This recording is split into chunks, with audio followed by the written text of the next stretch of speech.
Hi and welcome to The Light Leaders, a podcast for light workers who want more money, power and impact. I'm your host, Alex E. Lember. I believe that we are currently in the middle of a global awakening of humanity and that leveraging entrepreneurship is the fastest way to raise the consciousness of our planet. So in this podcast, I interview light workers and conscious entrepreneurs who follow their soul mission and have built a business around it. I call them light leaders, and this is the new paradigm.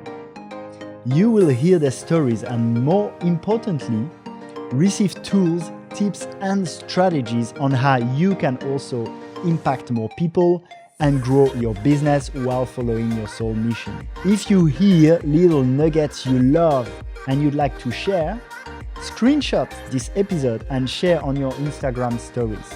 Make sure to tag us at the Light Leaders Podcast and we will repost.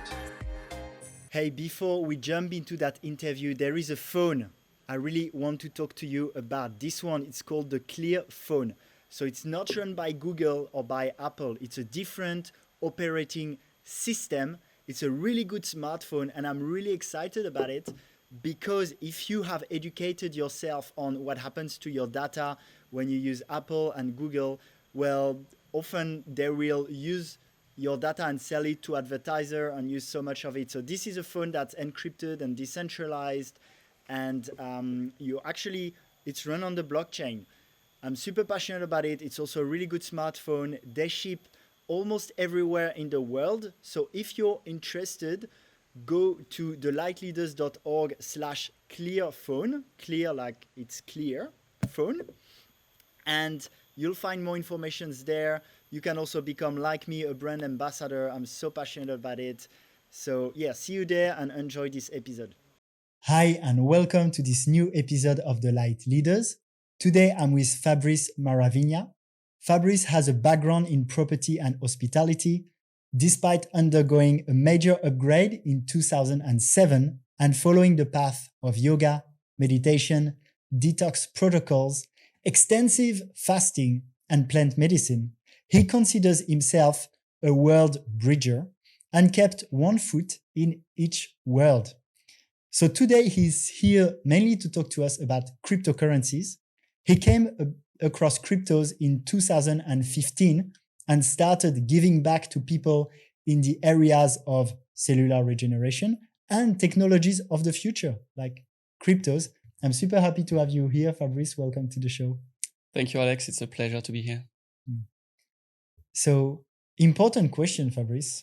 What are you grateful for today? Wow. Looking back who I was 10 years ago, I'm extremely grateful for how much I've grown up. And I was really into survival and into the mental realm. And today I'm really grateful for being able to feel myself, to feel life, to connect with amazing people. Grateful to live in Bali, to have a beautiful lifestyle, and to give back, to be able to to find my voice and give back to the world. Grateful for you, bro. Thank you, Fabrice. And it's beautiful that you share also grateful about yourself. I think that's something that's really beautiful for people, is being grateful for everything around, but also ourselves when we feel we are. So I like to start sharing with the listener a little bit of background, especially around, let's say, in a nutshell, what's your vision for the world, your why, what drives you, and how what you do in the business and entrepreneurial world helps bring that vision into manifestation. Strong question. So it may sound surprising, but I'm not really, I don't want to change the world, basically. I've tried, like everybody else, I've tried to change my lovers, my parents, change the world. Really what came across for me is like, all we can do is to really tune in and change these parts of us that are not really like functional or maybe parts that are very compulsive, and move into more presence, more consciousness. So when I speak, when I take actions, I really want to be that embodiment, to know that life is short and precious. And with everything I say or I do, I can become a better man. I can become a better version, so to speak. So as you mentioned before, I've done a lot of inner work and fasting and detox protocols and raw food and all of that for 7 or 8 years, and pretty obsessively, actually. But I was coming from a background where I was drunk on the regular. I was very disconnected, fast life, nightclubs, sleeping like very short nights and stuff. So I really had to balance the scales out. And so now where I found myself to be is out of a lot of compulsions in behaviors that was causing a lot of suffering and contraction and stress in my life. So being out of that, I'm helping people who are on a similar path, but perhaps a little earlier. And I have the answers some answers at least, to guide them on that path around, health and purification of the body temple or the instrument. And also recently more into empowering people financially, because even though it's fairly taboo, we all need money. And I've been not in the streets, but close to that. I was a backpacker. I have a background that's completely normal, I would say. And life is not fun when we're just waiting for the next paycheck. So cryptocurrency came across in 2015 for me, and I could see how, just like the internet, this will change the world regardless if we agree with it or not. So I got into that, and I found myself in a pretty good place now. And as you know, because we are collaborating on some of these projects, we are educating. Educating is a big word, but just getting the word out there with tools and strategies to empower people financially as well. Yeah, I'm super excited to have you here because we have quite a few collaborations. One of them, I started talking about it in the podcast, the Clear phones, so phones that run on the blockchain. We've been doing some crypto workshops for beginners together, and people have been really happy. And I know for you, this is something really important. So you say you don't believe in changing the world, but don't you think with cryptos, cryptos in themselves and what we do with it is a way to change the world? So you're correct, but it's more the byproduct of who we are embodying.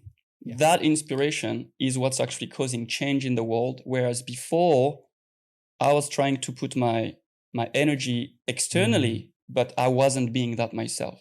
So in that sense, I don't try to change the world, but as I improve and grow as a human being, there is a positive impact and a change in the world. Okay. Yeah.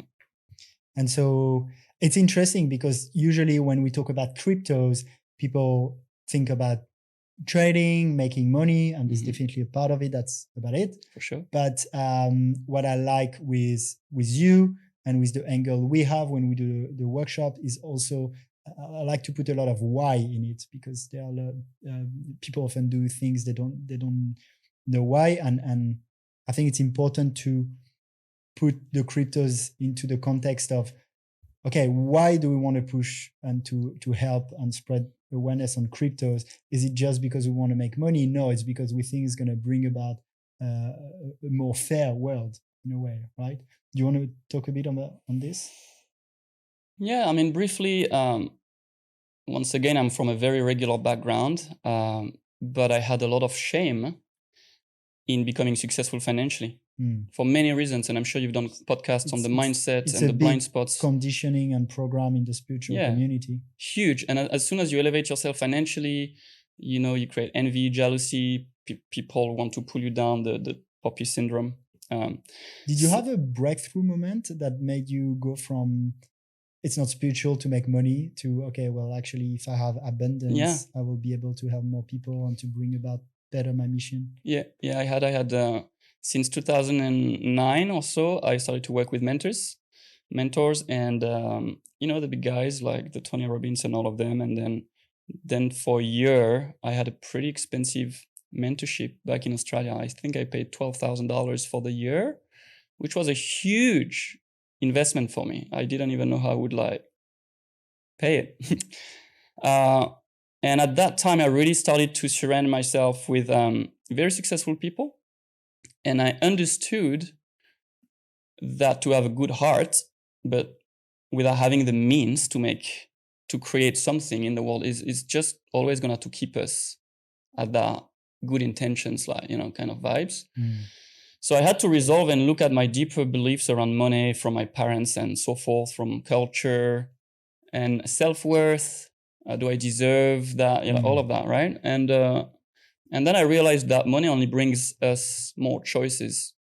So today, I see money as a tool, just like everything else, and it just amplifies who we are and give us more choices in the world. So does this answer your question? It does on money, definitely on that money mindset for sure. Yeah. And then I'd be interested also to see in terms of, so from the moment you kind of own it, okay, I want to make money because I want to help more people and that's an energy I want to work with. Yeah. What drew you to cryptos especially? So I missed the internet bubble because my parents were so conservative. I didn't have a computer till I was 17, right? And that was 20 years ago. So 2001, I had a computer somewhere.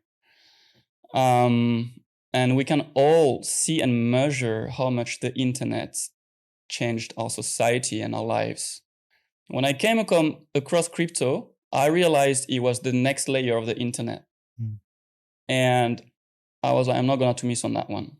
And so I did my due diligence. I really clocked the hours in terms of research.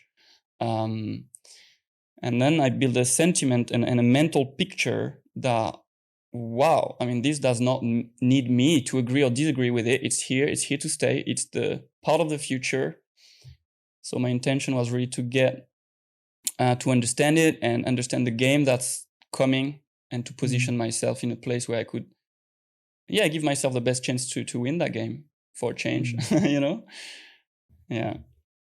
So do you want to explain a little bit? We won't go too technical there, but what's the blockchain? What are cryptos, the Bitcoin? Like give a little introduction on that for the beginner. Sure. And I mean, none of us are tech people. Like everything, you need to learn a little bit the language in the beginning.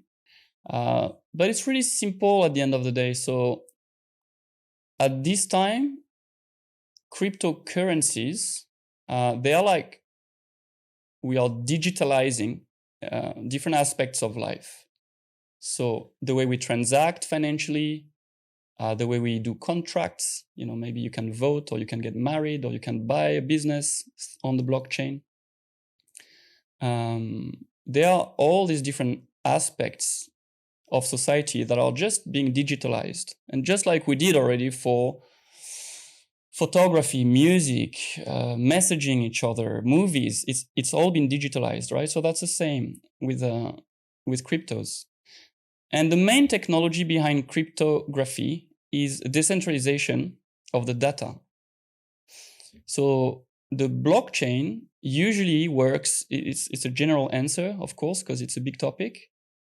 But usually we create a network of users, and every transaction that we do is going to be recorded on like an open ledger. So it's like somebody is writing down everything. Alex is sending a Bitcoin to Fabrice this day. And as the data is coming on the block is being full. And when the block is full, we just create a new block that is linked to the previous block.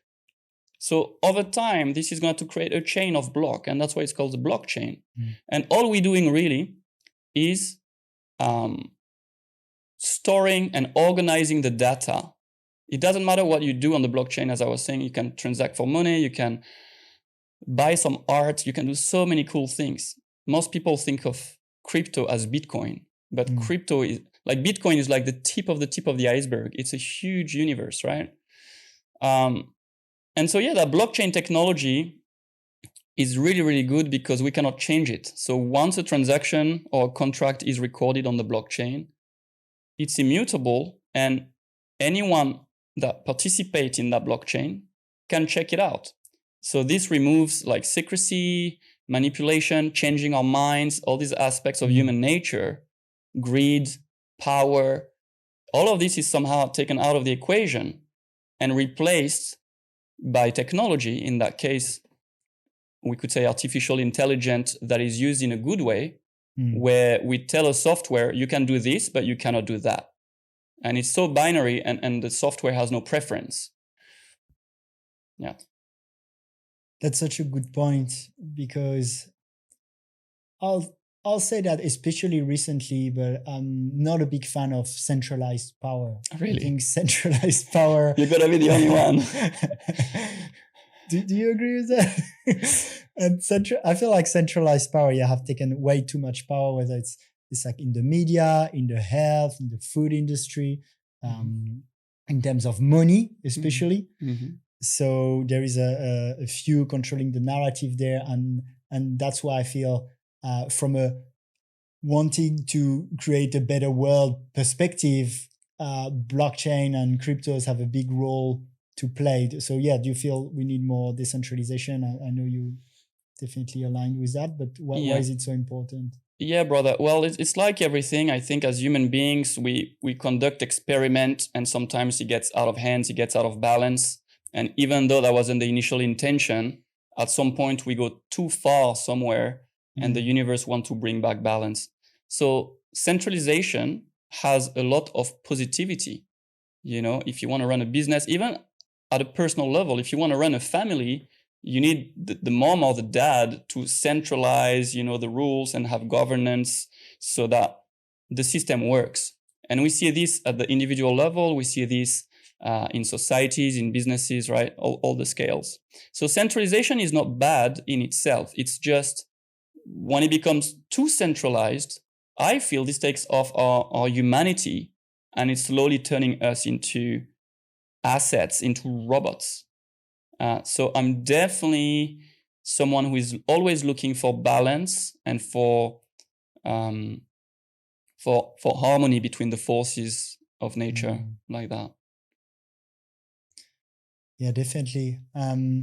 I want to dive a bit into the kind of cryptos, and because it's such a big world. Starting with Bitcoin.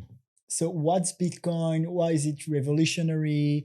Why is it worth more than $1 trillion now? And why do people think it's a bubble, a scam, while people think it's going to keep increasing so much? What's Bitcoin? Wow, bro. So firstly, I would say this protocol. So Bitcoin is a protocol. It's a program that is a closed loop, and nobody can access it or change the rules of how it works. And it was given to us, to the world, around 2008, anonymously for many reasons, because obviously if he was a face behind that, the guy will already be hung on a tree or something. So what Bitcoin is a digital storage of value. So currently, people would hold their wealth with property, land, businesses, or physical precious metals like gold and silver. That's how we've been operating for the last 2,000 years. Now, the consciousness on planet Earth is evolving so much that the technology that we are creating is matching our level of consciousness. So we think differently than 2,000 years ago. We do business globally very differently than 2,000 years ago. So we need a tool that is more adapted to the global consciousness. And Bitcoin is just that. It stores wealth. It stores value in a digital format. And that is the most secure cryptocurrency out there. It's not very fast. It's not very scalable. It's not to buy your coffee and make everyday transactions. But if you have 6, 7, or 8 digits that you want to store somewhere, it's actually more efficient than gold for many reasons. I could have like 100 Bitcoins on my phone, And if I had this in cash or in gold, I would need a couple of dudes with guns behind me, of course, and some bags and all of that to, so it's more practical to move around. It's light. It's really fast. I could send a payment across the world within minutes. Whereas before Bitcoin, we go like through banks, through Western unions, through all of these service payment like stuff, and it takes 3 to 5 business days, tremendous fees. Sometimes the person who put the information makes a mistake, and So basically, Bitcoin is a more evolved way to store money and value. And it wasn't very clear 10 years ago. It's been accused of being used for crime on the darknet and all of that. My answer was always the same. Which is the currency that we've used for the last 2,000 years on planet Earth to deal with crime? It's the US dollar. So 2,000 years. Well, maybe not 2,000 years for that like specifically. 200 years. Thank you, brother. Yeah.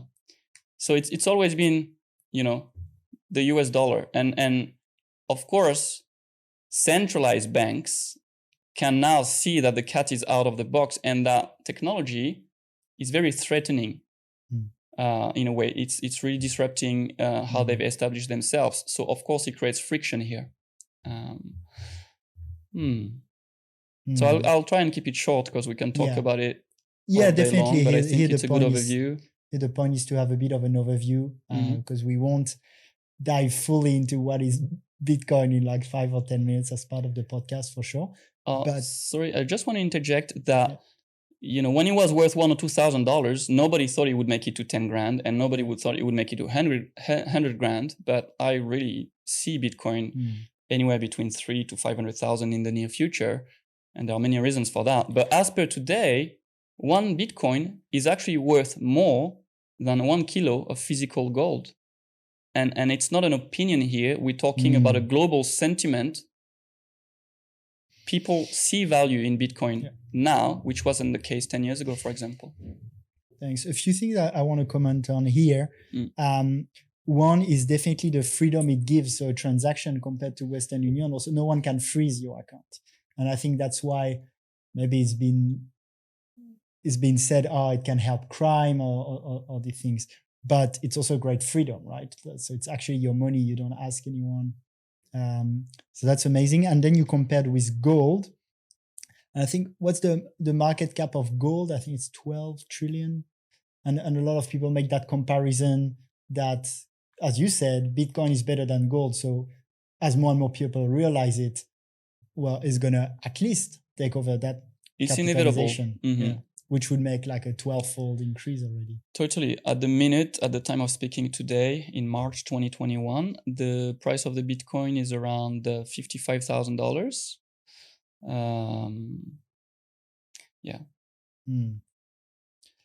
And it's been increasing like crazy in the past year mainly. Yeah. And what's your view on the current traditional monetary system? Because we've seen with especially the current coronavirus crisis, there's been even more kind of printing money and creating money out of thin air, which you cannot do with Bitcoin. I think that's something we can touch on too. So I guess you see a correlation between maybe more doubt on that system and the rise of the Bitcoin price? Yeah, brother. I mean, we will always need a mean of exchange. We will always need something. It doesn't matter if it's a shell, a gemstone, a piece of paper with a dollar bill on it. That's where money came from. Or a digital currency. We will always need something. We've seen how, without going too deep, most people who are aware, they're aware that around 1971 or 72, Nixon stopped if you had $100, you could go to the bank, they will give you physical gold for it. And he stopped the gold standard. Yeah. From that point on, that started to give too much room for loans. And the banks used a ratio of 9 to 1, meaning if they had $1 million, they could lend $9 million and create money out of the thin air, literally. That thing by Nixon, by the way, I think is just interesting. It was a temporary measure. It's always temporary, just to be clear. That's how they make us swallow the pill. Don't worry, it's just 2 weeks. And so basically, yeah, I got a little off track. What was your question on that? Well, the monetary system. The monetary system and why since it's not backed by gold anymore. So I mean, even though it worked for some times, for the last 20 or 30 years with all the crazy trading that went on in Wall Street, the idea that money is such a vague concept. Most of us, we are working our whole lives without even understanding what it is and what it is not. And it's true that at the minute, people can just take a piece of paper, put a stamp on it, and it costs them a few cents, and then they sell it to the world for debt and for time exchange. And that concept alone is crazy. So where we are at now is we are trying to remove the middleman. And as people get more and more responsible, people are aiming for more and more sovereignty, then if we want to make a transaction, you and I, even let's say I want to send you $100,000, I don't want to have to call a bank manager that I pay. The bank manager is working for me, offering me a service. And most of us, we put them on a pedestal. We give them more authority than they truly have. Like these people are here to serve us. And over the last decades or so, the roles have shifted. So if I want to send you $100,000, I don't have to be a criminal for that. We can just conduct business like gentlemen, and I don't need anyone's permission or restriction around that. I think that's one reason.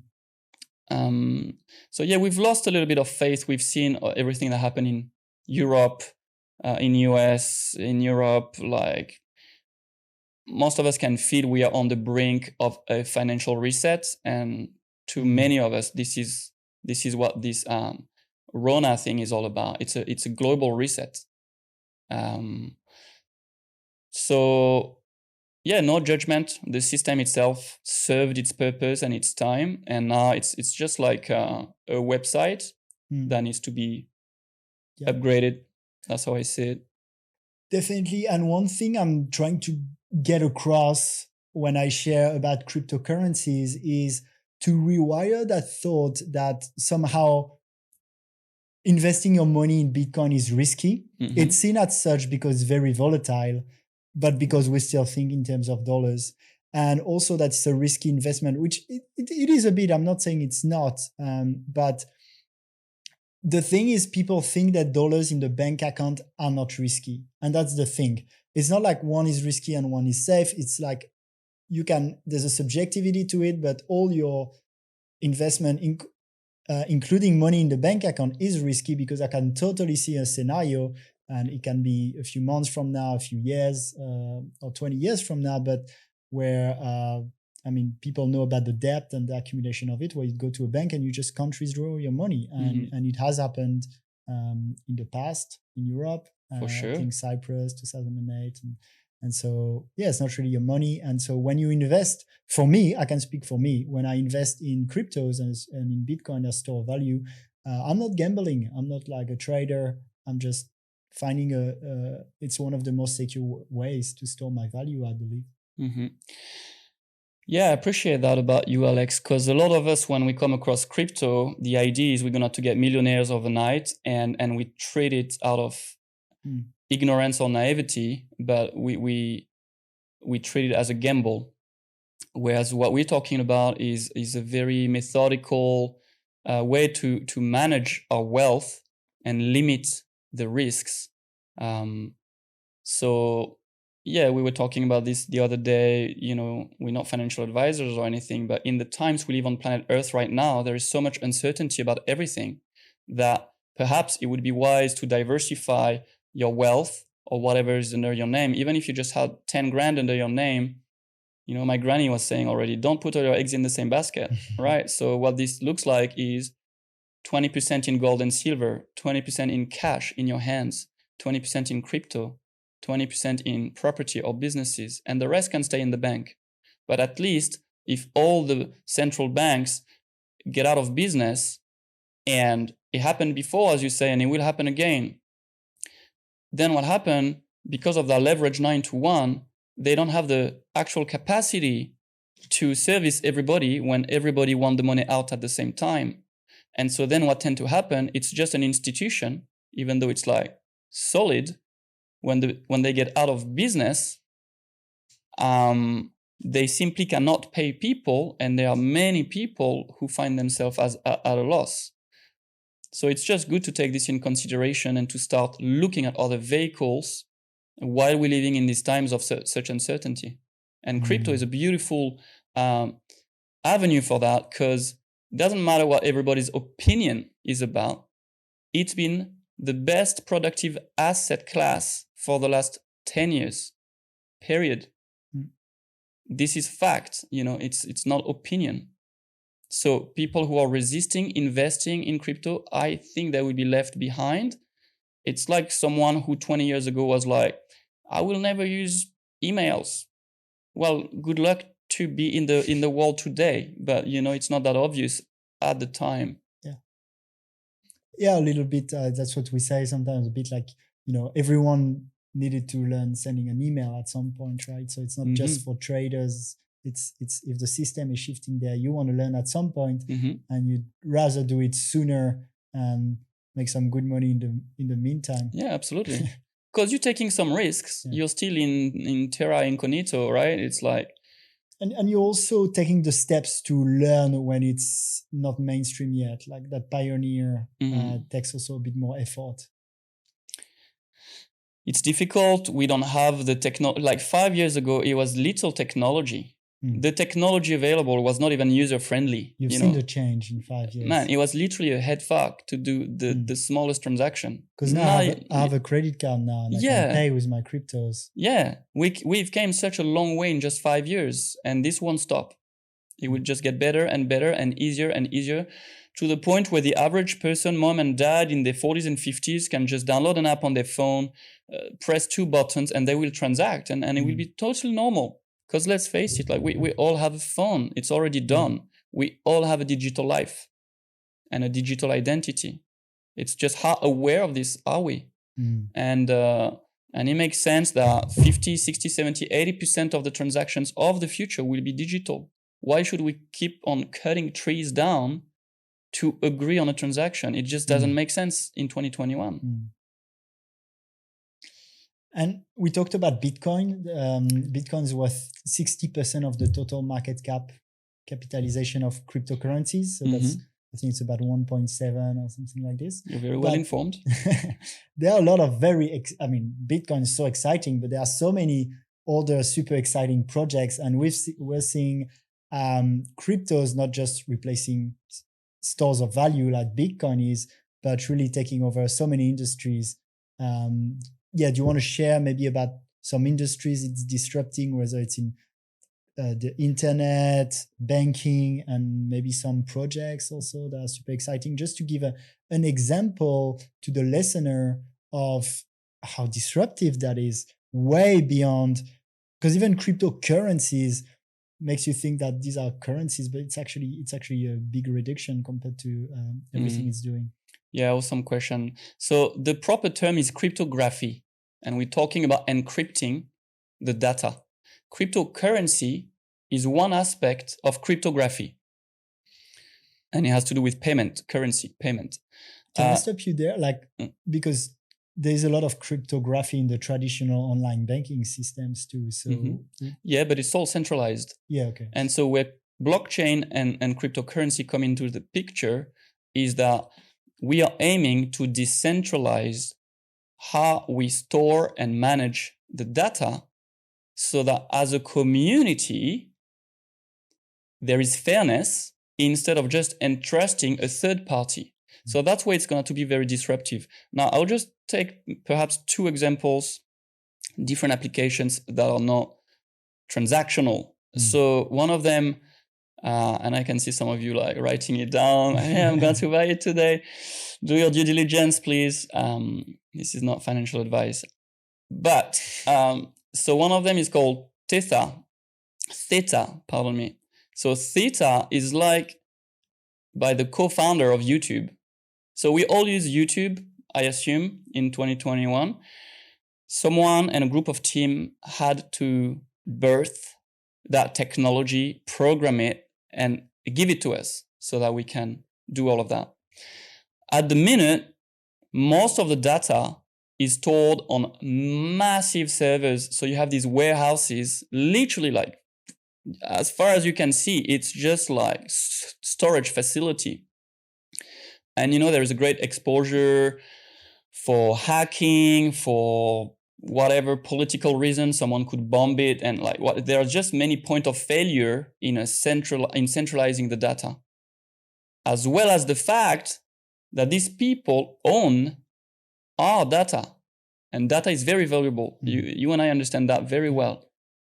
So Theta is taking video streaming onto the blockchain. Last time I checked, it was $170 billion industry, YouTube specifically, not Vimeo, not all of the other platforms. So this guy is now ahead of the curve once again, because that's just who he is. He's a fucking genius. And he's offering decentralized video storage. At the moment of that video, I think it's around $6.70 for one of these. In my mind's eye, that should be at least $100 or $200 in the next 10 years if we had a full market adoption.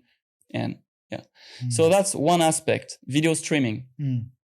The other one would be so how does that banking work a little bit? It's like everyone with their laptop, they store a little bit of the videos instead of centralized server? Not necessarily, but yes. And it's always going to be a balance of cryptography and sharding technology, where some people are running nodes, some people are facilitating the network, and maybe 50 or 100 people can piggyback on that particular node. So there is a percentage of the people who are facilitating the network. And they get paid for that. They get rewarded, of course, because it's an investment of your time, of the electricity of the machine. You need to do that. But yeah, and without getting out of track too much, then the other one would be banking, because now we're going to be able to bank. Imagine that for a second. What happened when you stop having to buy some land to build 10,000 branch banks in your country to pay all the employees, all the utility bills to do banking? What happened when you digitalize this and the AI behind that, the artificial intelligence who run the project, is actually fair, transparent, accessible to everybody, immutable, faster, cheaper? Like, what do you think is going to happen to the world of banking in 5 years from now? So we will be transacting, we will be our own banks. We will have our banks in the phone. Forget about, I need to call the manager to have forget about that. It's done. Yeah. And it's all clear, right? Because I mean, just when you say AI, I've had a few podcasts on AI, it's not an AI like a machine learning algorithm that becomes autonomous. On the contrary, it's a set of rules that is clear, transparent, and the same for everyone, and then that program runs. Yeah, it's good to clarify this. A lot of us have seen Terminator and all these movies, and we are really afraid, even in the spiritual community, the archons, and we can get lost in all sorts of rabbit holes. But I personally like technology. I like to have a fridge. I like to have a car. I like to have a phone. But I like technology to work for humans and serve us. So AI just means it's a form of intelligence, but it's artificial. It's not human.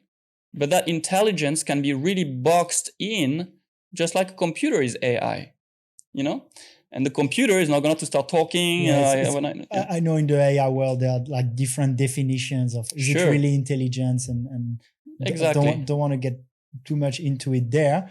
But I'd love to have your thoughts about your view on technology. And I think a lot of people are a little bit skeptical or even traumatized about what technology can bring in the world. We were watching the other day that documentary on Netflix called The Social Dilemma that shows how social media is actually engineered against us, against our humanity. So what's your view on technology? And I know you're also in favor of some like humane technology in a way. So what's your view on what's happening? And do you feel like blockchain is a good answer to creating technologies that are more aligned with our humanness and our well-being? I like it. That's it. I like technology. As I was saying before, as long as it works for the humans, as long as it makes our life easier, better, simpler, it's great. It's fantastic. There is a shadow. There is the polarity expressed in any areas of life, right? So this is not a spiritual conversation, but in a way you can look at the yin and yang in all of things into creation. Technology is not different. Even a knife is a technology, and you can use it to cut a banana or to stab someone in the leg or whatever. So the technology is never the problem. What we do with it is the problem. For me, I am definitely pro technology, and I think it forces us to grow more responsible, more transparent, more honest. Otherwise, it kind of collapses on its own over time. And because the universe is just not gonna to let it, okay, so this is it. There are universal laws, and then there are man-made laws. And the way we think as human beings, as long as this is fairly aligned with the one infinite creator, and I'm not bringing religion on the table, I certainly believe there are greater forces and higher intelligence than me as a person. So as long as we stay aligned with that, then it's all good. And when we get out of line, we just get whacked. And for me, I'm pretty clear that when we get out of balance, we shouldn't just be scared and blame and become toxic about the problem. We should recognize, okay, this is an opportunity to change. This is an opportunity to, when I was in my 20s and I was drinking and smoking and the rest of it, it wasn't really a problem for me until my health told me, you need to change or you will have some serious problem, right? And I think that's where we are with technology today. We need to keep the best aspect of it and make it a better tool for humanity. That's beautiful. Aho. Aho. That's an inner joke, but yeah. It's okay. Lots of Ubudians and cacao drinkers For listening, sure. so they'll get it. And we need to keep it light. Nothing is too serious these days. We'll arrive towards the end of this episode, so thank you so much. I want to have a quick word on, because we've invested in those phones that where you keep your data on the blockchain, and we've talked quite a bit about the importance of decentralization for many areas. That touches a bit upon owning your data. So with the blockchain, you can own your data more easily.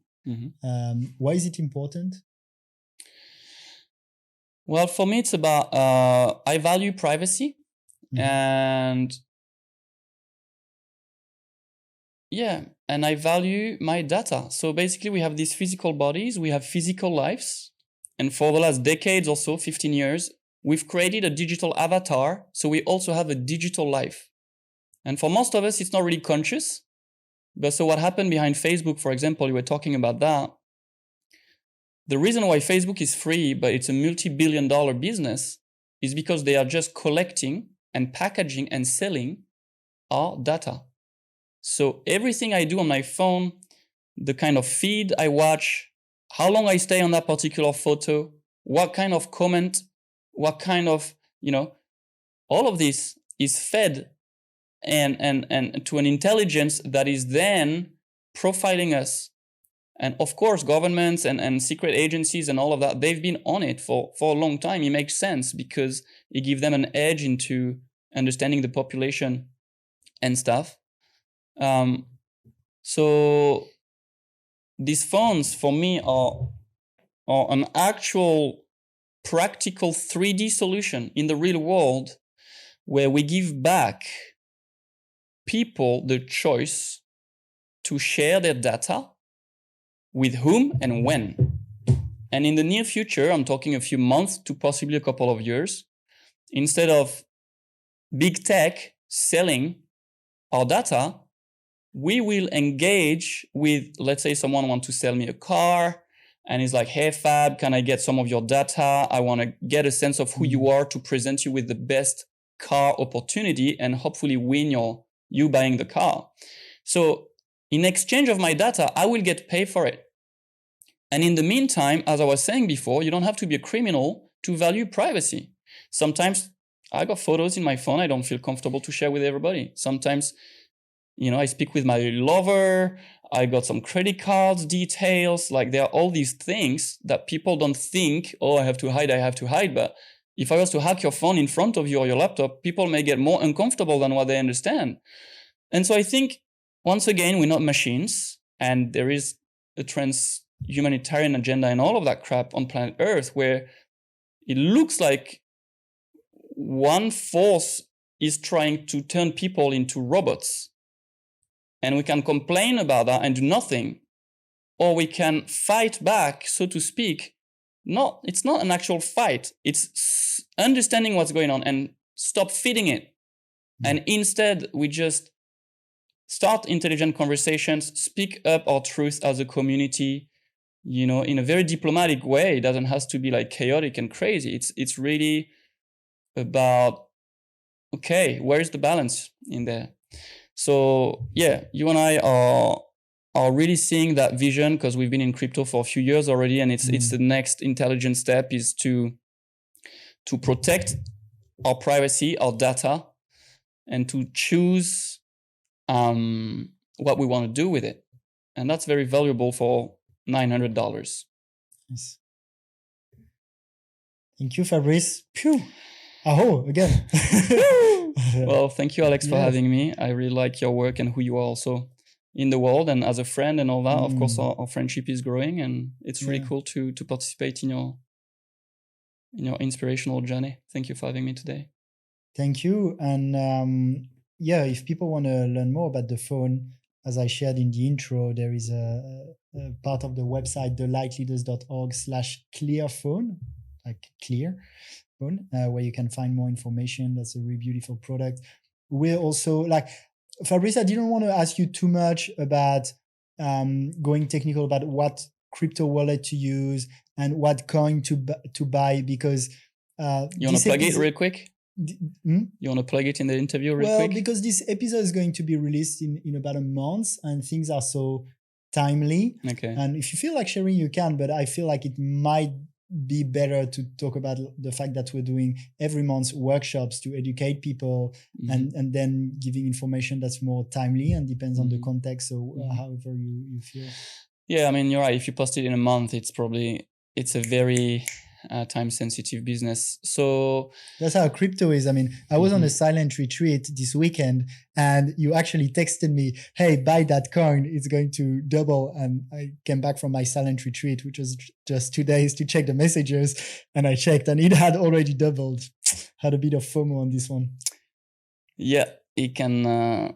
It's interesting how it moves fast. And but yeah, I suppose if anyone is interested in crypto, for sure, there are many people teaching about crypto. People can go on YouTube. It's free as well. I've lost a ton of money myself, not knowing what I was doing, being hacked, wasting time. So, we sell small workshops, $69, like ridiculous price and stuff, to get a good education. So if you guys are interested, maybe just PM Alex or myself, and we will come back to you. Long term, I invite people to get some theta for sure. I was on the Uniswap and Polkadot and Chainlink at like $2 or $3, telling everybody about these ones and stuff. So it keeps changing. I think I won't comment on that today, but. Well, thank you so much. Just to close on this, how can people follow you, and what's next for you? That's a big question because I'm also moving away from most social media. You can find me on Telegram. They call me Fab. Same on Instagram. They call me Fab. Then we have a YouTube channel, clearly free on YouTube. At the minute, we're gearing it towards the phone, and then we'll keep adding more valuable content on consciousness and tools and strategies to navigate the conscious evolution. So perhaps on the YouTube, if you clock in early. Nice. Thank you, Fabrice. And I know you're passionate about in its timing, building also a nice advancement center in Bali. I want to really acknowledge you for always sharing very openly the things you've learned. And I know you have so much more to share, but we try to make this one, especially on cryptocurrencies and on always, living in the heart and giving from that space to create a more desirable place to all live on, and having the courage also to show up and to speak up. So thank you so much, Fabrice.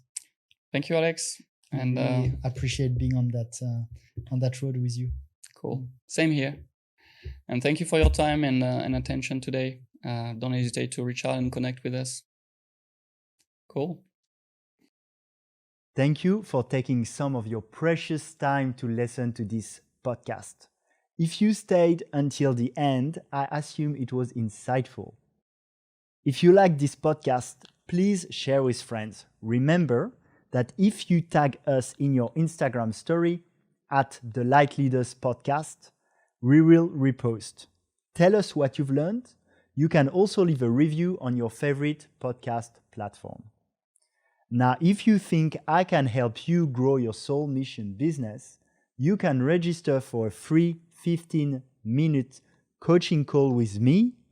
Go to www.thelightleaders.org/free call. Thank you again, and let's co-create the conscious new earth together.